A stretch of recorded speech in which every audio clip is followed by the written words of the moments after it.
La Banque Populaire Grand Ouest donne le go pour TVR Business Club, hashtag la réussite est en vous.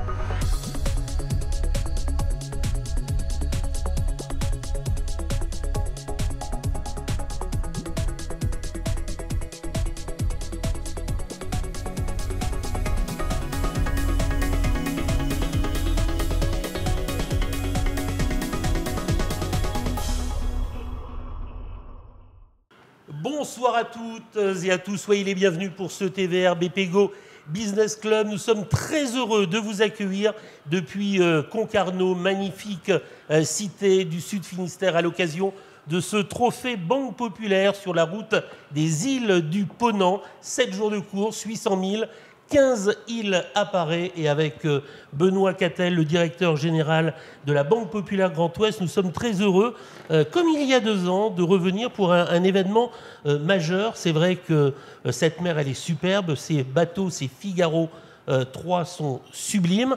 Ils sont en duo et c'est un événement qui est vraiment absolument à suivre et à découvrir. Oui, bonsoir Stéphane. Effectivement, on est très heureux d'être ici parce que c'est un cadre superbe. Et puis, on a 2 grands invités qui sont des spécialistes justement du monde de la voile. Alors, je vous demande dans un instant de les accueillir. Ils sont les fondateurs d'Ultime Sailing, organisateurs de ce trophée Banque Populaire Grand Ouest sur la route des îles du Ponant. Mais vous verrez, vous allez très vite le constater, à la tête aussi de très très belles entreprises. Alors, c'est une 2e édition. Il y a 29 bateaux. Tiens, comme un magnifique département breton du Finistère. Ils sont sur Figaro Benotto 3, 3e génération, aujourd'hui des bateaux très, très rapides, très techniques avec des foils. Ils vont parcourir ces 800 000 et puis, bien évidemment, on le verra, de très beaux noms dans ces équipages. Je vous demande de les accueillir, Emmanuel Bachellery et Mathieu Sarraut.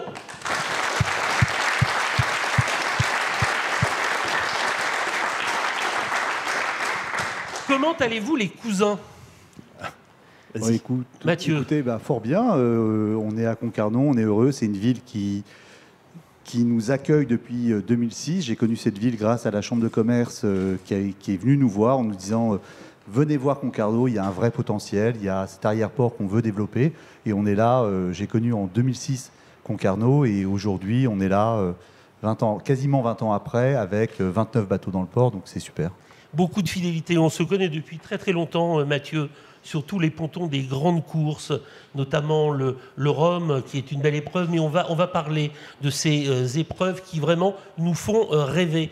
Expliquez-nous cette histoire, Emmanuel Bachellery, parce que vous avez petit à petit souhaité alors lancer un bateau ultime, on va en parler, et puis progressivement, être à la tête de magnifiques épreuves, dont ce trophée Banque Populaire Grand Ouest, ici à Concarneau. Ça se construit vraiment point après point, avec l'un et l'autre une expérience énorme de la course au large.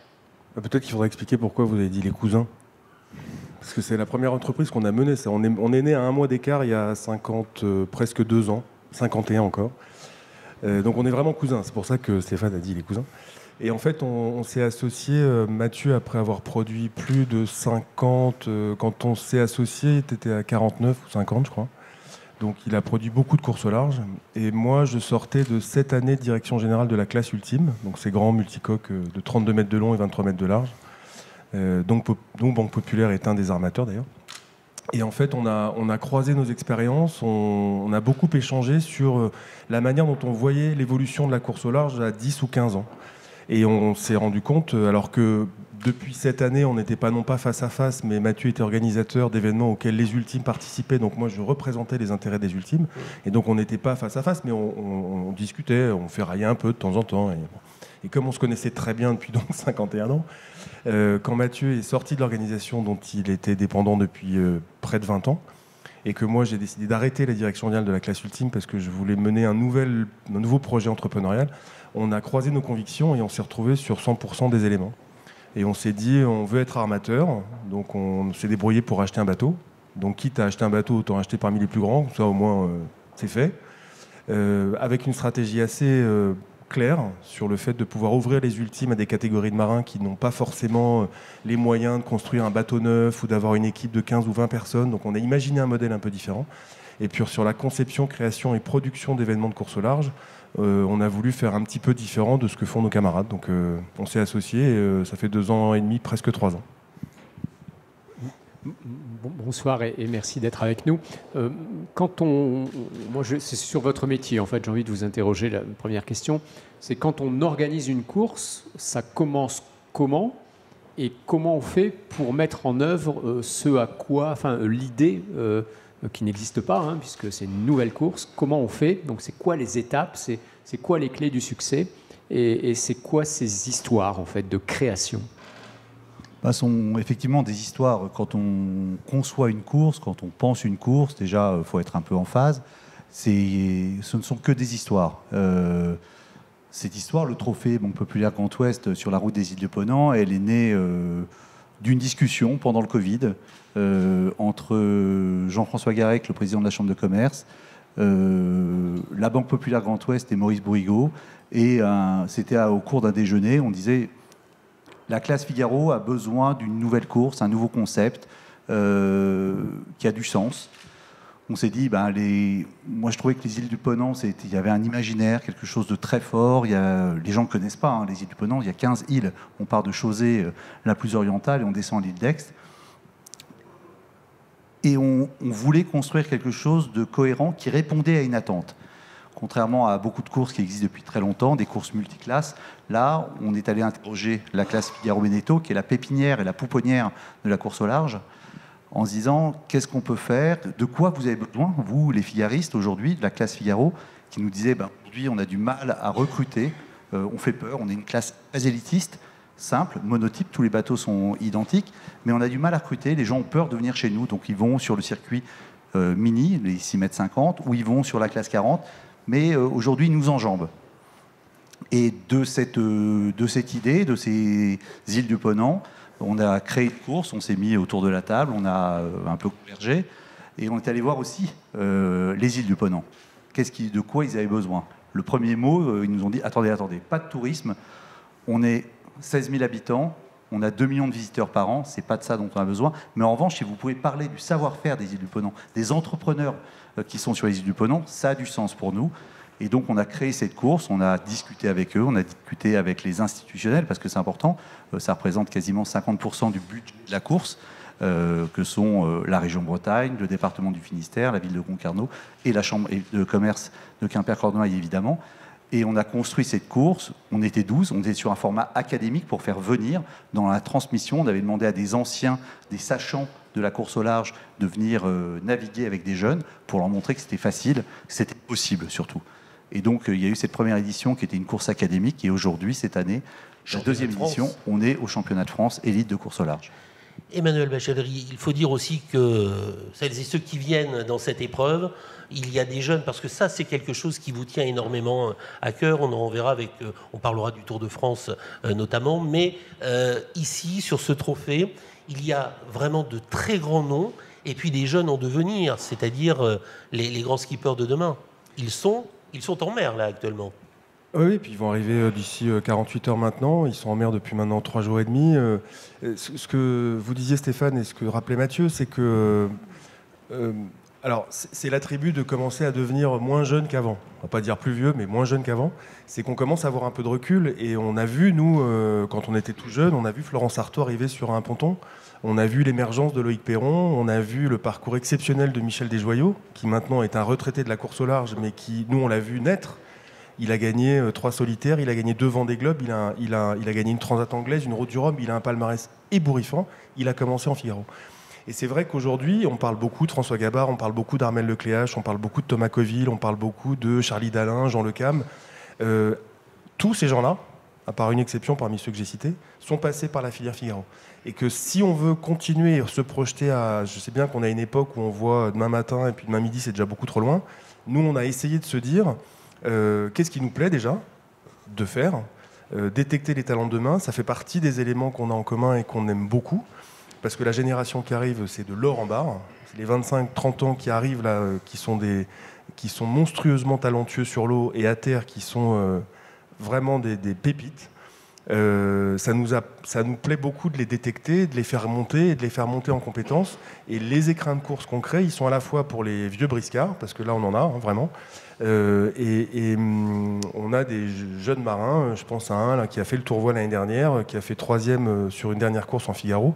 On va voir comment il se comporte in fine. Mais c'est vrai que pour avoir un François Gabard demain, le nouveau François Gabard, il faut en passer par la filière de détection qui avait un peu de plomb dans l'aile depuis quelques années et qu'on a, nous, assez modestement, participé à refueler un peu avec la Fédération française de voile et notamment cette classe Figaro-Beneteau. Benoît. Je m'adresse à vous deux. La mer et la course au large ou la course comme celle dont on parle, dans l'imaginaire collectif, c'est extrêmement porteur. Et beaucoup de marques investissent dans ce sport, dans cette compétition et dans l'accompagnement d'ailleurs de ces talents en germe qui demain feront les grands noms. Quelles sont pour vous les raisons pour lesquelles des marques s'intéressent à la voile et des marques accompagnent ponctuellement ou durablement les courses que vous organisez? Chacun son tour. Mathieu, tu commences. Pourquoi elles investissent? Déjà, on a beaucoup évolué dans le sponsoring. Au départ, on allait rechercher que des retombées médias. Aujourd'hui, il y a beaucoup de possibilités. On va faire des relations publiques, on va chercher du B2B, on va faire de la formation. Il y a aussi beaucoup de marques. On s'appuie aussi maintenant avec des fondations pour mettre en avant ces fondations derrière notre marque. Ils viennent parce que ça a du sens. On est un sport aujourd'hui où le dopage n'existe pas. Où la performance sur le circuit Figaro, Beneteau, c'est important, on est sur des monotypes, donc ce sont vraiment les marins qui font la différence. On n'est pas dans la recherche technologique, on est sur du sportif 100%, avec des coûts maîtrisés. Figaro Beneteau aujourd'hui les derniers Figaro sortaient à 214 000 € prêts à naviguer, qui sont aujourd'hui des bateaux accessibles pour les marques. Et pourquoi elles viennent? Parce que justement, c'est le marin qui fait la différence. On a la chance d'avoir des sportifs de très très haut niveau, mais aussi très accessibles. Aujourd'hui, quand on fait des événements, parce qu'on cherche, on a une quête de sens dans les événements qu'on monte, c'est aussi du partage, c'est aussi des rencontres. Là, on sort d'une épreuve qui était la Niji 40, qui était une épreuve de Belle-Île-en-Mer et Marie-Galante. On a fait rencontrer tous ces marins et qui ont donné du temps, mais de manière d'une générosité incroyable, aux enfants, à la population, pour justement créer du partage. Bon, évidemment, je suis d'accord sur tout ce qu'il dit. En complément, non, mais c'est vrai. En complément, j'aurais tendance à vous répondre, Benoît, sur depuis les Jeux d'Athènes, on aime la compétition. Voilà, on aime quand ça va vite et on aime voir qui va arriver premier. Bon. La course au large a cette qualité immense que c'est d'abord un sport mécanique. C'est un sport de très haute performance. C'est un sport propre. La course au large a souvent le défaut de se fouetter avant tout le monde. Mais c'est un sport propre puisqu'on fait le tour du monde en embarquant 200 litres de diesel. Bon. Donc il y a peu de sports qui permettent de tourner autour de la planète en X jours avec 200 litres d'essence. Donc on est un sport. Alors il n'est pas propre tout le temps parce qu'il faut construire des bateaux. Les matières, le carbone notamment, est une matière difficilement recyclable. Donc ça, c'est la partie où il faut avancer. Et il y a pas mal de pistes qui sont faites, mais néanmoins, c'est un sport propre. Mathieu le disait, il n'y a pas de dopage. C'est un sport où l'argent n'est pas roi, ou en tout cas, où l'argent n'est pas l'alpha et l'oméga du marin. Un sportif de haut niveau, s'il veut être très riche, il vaut mieux qu'il fasse golf, Formule 1, tennis ou foot que voile. Voile, il est bien sûr d'un truc, c'est de ne jamais être millionnaire. Ou plurimillionnaire. Bon.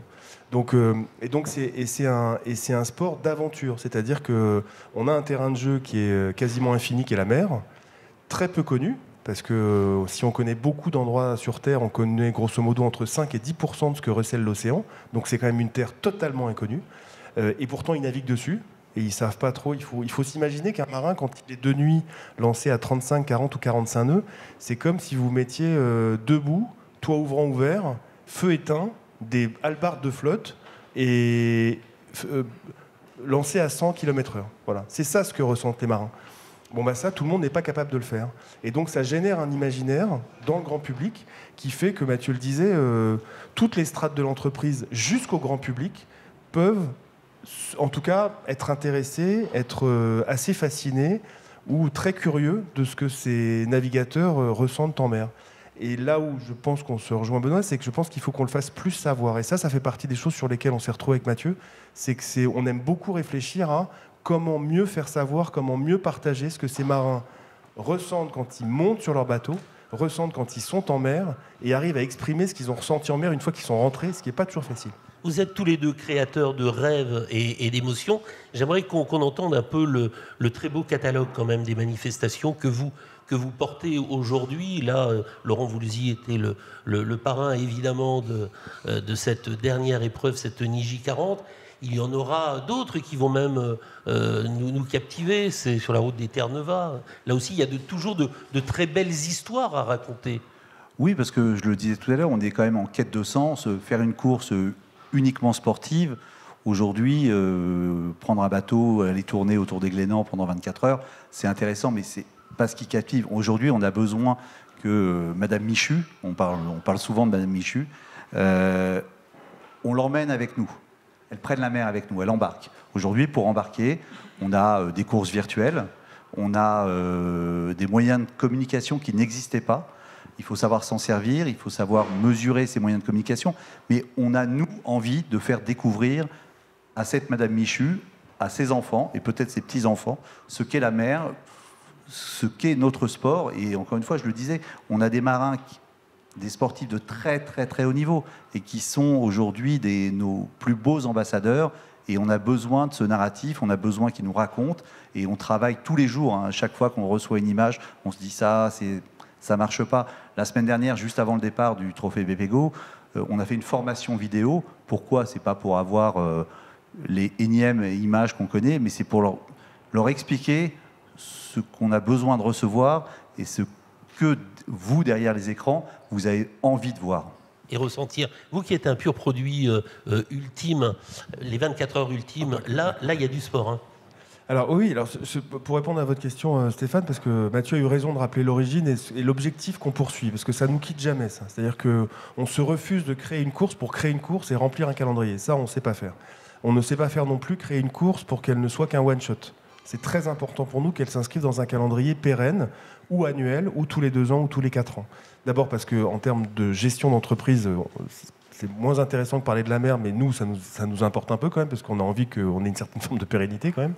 Et donc, cette année, c'est vrai qu'on a une année un peu chargée, puisqu'on a commencé avec la Niji 40, Mathieu en parlait, entre Belle-Île-en-Mer et Marie-Galante. On a la 2e édition, donc c'était la première édition de la Niji 40, elle aura lieu tous les 4 ans. On a la 2e édition du Trophée Banque Populaire Grand Ouest qui est en cours. On y est. De Concarneau à Concarneau. Ensuite, on part, Mathieu et moi, sur la 2e édition du Tour Voile, dont nous ne sommes que producteurs exécutifs, parce que c'est encore un actif qui appartient à ASO et qui est en location-gérance à la Fédération Française de Voile. Donc nous ne sommes que producteurs exécutifs. Donc ça, c'est entre le 26 juin et le 14 juillet. On a la chance de pouvoir travailler avec la Québec-Saint-Malo, donc on s'occupe plus particulièrement des hospitalités malouines de la Québec-Saint-Malo. Ça, c'est entre les 10 et 17-18 juillet. On aura un petit temps de pause d'une dizaine de jours. Et après, on file à Saint-Pierre-et-Miquelon au début du mois d'août pour préparer le départ de la route des Terre-Neuve dont vous parliez. Entre Saint-Pierre-et-Miquelon et Saint-Brieuc, ça c'est pour les Ocean 50, des trimarans de 50 pieds. Ensuite, on reprend quelques petits jours de vacances, mais assez peu. Et on fera la 3e édition des 24 heures ultimes, soutenue, et à nouveau, merci Benoît, par la Banque Populaire Grand Ouest. Donc ça, c'est un événement très court pour les ultimes. Et on reviendra très probablement, on ne l'a pas encore annoncé, donc je voyais les mollos, mais en gros, on aura la 2e édition de la Finistère Atlantique. La 2e édition de la Finistère Atlantique pour les ultimes à nouveau, fin septembre. Et on a un grand rêve, c'est que Mathieu et moi allions gambader sur les pontons du Vendée Globe en étant en vacances et en voyant les autres travailler. Voilà. Vous parliez tout à l'heure de comment des nouveaux talents émergent. Et puis on est dans une année olympique aussi, on n'en a pas parlé. Alors là, vous n'êtes pas obligatoirement organisateur, je ne crois pas. Hein. Comment vous voyez le sport de voile en France? Après tout, vous êtes des très bons observateurs, et puis dans le monde. Et là, on va avoir une série de compétitions. Bon, alors, ce n'est pas en Bretagne, hein, mais il y aura beaucoup de Bretons, hein, et on en sponsorise, nous, un certain nombre. Comment vous vivez cet événement-là, vous qui avez travaillé dans l'univers de la voile? C'est quoi l'intérêt pour vous? Qu'est-ce que ça peut en tirer pour l'avenir dans vos métiers? Vous êtes aussi des entrepreneurs. Voilà, comment vous vivez cet événement? Alors c'est vrai que cet événement nous dépasse un peu parce que c'est une formidable machine, hein. Moi j'avais postulé pour être event directeur pour la voile à l'époque où on ne s'était pas encore associé. Et quand je voyais la complexité de la machine pour Marseille, où on se retrouve sur un G20 de la voile avec toute la complexité géopolitique sur ces jeux. Et en même temps, c'est tellement formidable quand on voit Pierre Le Boucher, qui est aujourd'hui sur le circuit Figaro-Beneteau, et un peu en classe 40, qui a fait les préparations olympiques, quand on voit la difficulté, on ne se rend pas compte. Hein, quand on les voit naviguer, on se dit, mais pour arriver à ce niveau-là, la difficulté, c'est quasiment 8 ans pour pouvoir faire une Olympiade. Donc c'est formidable. On se rend pas compte, même nous, hein, qui sommes acteurs et professionnels de ce métier, la complexité et la dureté pour pouvoir arriver sur une Olympiade. Mais c'est vrai que ça va être fabuleux. Je trouve que les Français ont fait un peu tout le temps on est assez critiques, mais ces Olympiades-là, ça va être incroyable. C'était il y a 100 ans à Paris, on revient. Ce que je disais à Emmanuel, il me disait, on va prendre un peu de vacances. Et moi, j'ai eu la chance qu'on me propose de travailler sur la Grande Parade au moment de la cérémonie d'ouverture, bénévolement, évidemment, pour des amis. Et on va conduire donc ces délégations sur la scène. Et quand je vois aujourd'hui les briefings qu'on fait, la complexité de cette cérémonie, qui, je l'espère, aura lieu, et j'en suis sûr, va être incroyable. La carte postale qu'on va avoir, cet événement en Mondiovision, ça va être fabuleux.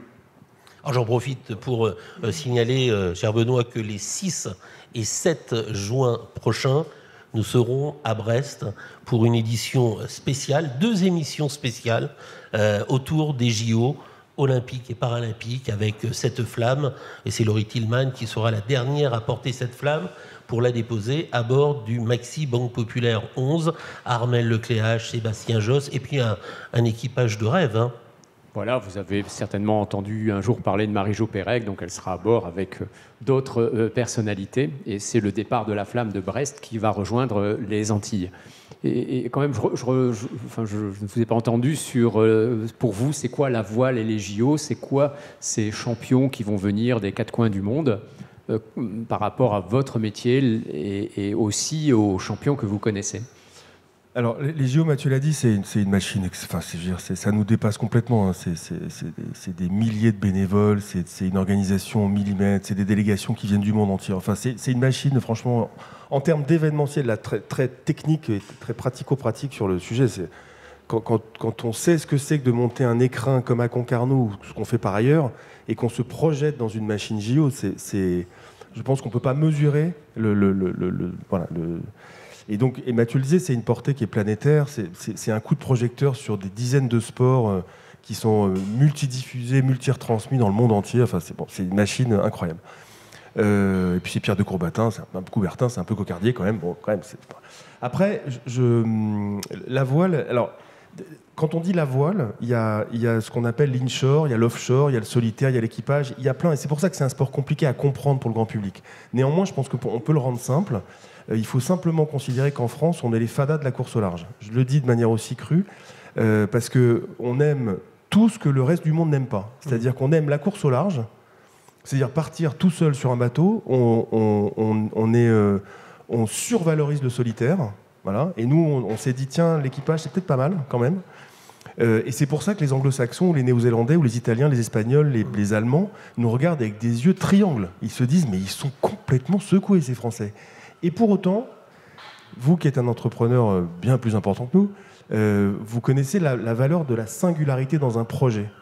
Et je pense que la course au large, si aujourd'hui les bateaux de l'America's Cup sont des bateaux, même s'ils sont revenus au monocoque, mais sont des monocoques volants, il faut se souvenir que la coupe, elle est passée de monocoque avec des voiles ballons au multicoque, et aujourd'hui au monocoque qui vole. Et bien la coupe est venue s'inspirer à 50 km d'ici. Ils sont venus à des délégations de 150 Américains. Ils ont tout acheté. les infrastructures, les bateaux, ils ont loué des bateaux, ils ont acheté des plans, enfin bref, parce qu'ils sont venus se nourrir de ce que nous, on sait faire très bien, c'est-à-dire du multicoque. Et bien, cette spécificité française, pour être cocardie une deuxième fois après Coubertin, cette spécificité française qui est de dire, nous, on va aller braver l'élément en solo sur des machines que le monde entier nous envie, ou en tout cas qui regardent avec des étoiles plein les yeux, je pense que c'est quelque chose qu'il faut conserver, parce que c'est ça qui fait que, même si on n'est pas très nombreux et qu'il n'y a pas beaucoup d'étrangers, mine de rien, il y en a de plus en plus. Et donc, c'est ce faire venir-là qu'il faut, à mon avis, cultiver. Mathieu Sarraud, dernière question, 45 secondes pour nous dire que, certes, le théâtre va être magnifique à Marseille pour les épreuves de voile. Il y a une petite frustration de ne pas avoir pu se tenir ces JO ici, chez nous, en Bretagne. Oui, il y a une vraie frustration parce que la rade de Brest, pour ça, était fabuleuse. C'était un terrain de jeu qui était incroyable, avec, je crois, une garantie de vent un peu plus fiable qu'à Marseille. Après, on ne va pas critiquer encore une fois, on ne va pas jouer les Français. On va regarder ces jeux qui vont être fabuleux et j'espère qu'on reviendra avec des médailles d'or. Merci en tout cas, je crois qu'on peut vraiment vous applaudir. Mathieu Sarraud, Emmanuel Bachellery, les organisateurs de ce trophée Banque Populaire Grand Ouest, ici sur la route des îles du Ponant. Merci aux nombreux publics présents depuis Concarneau.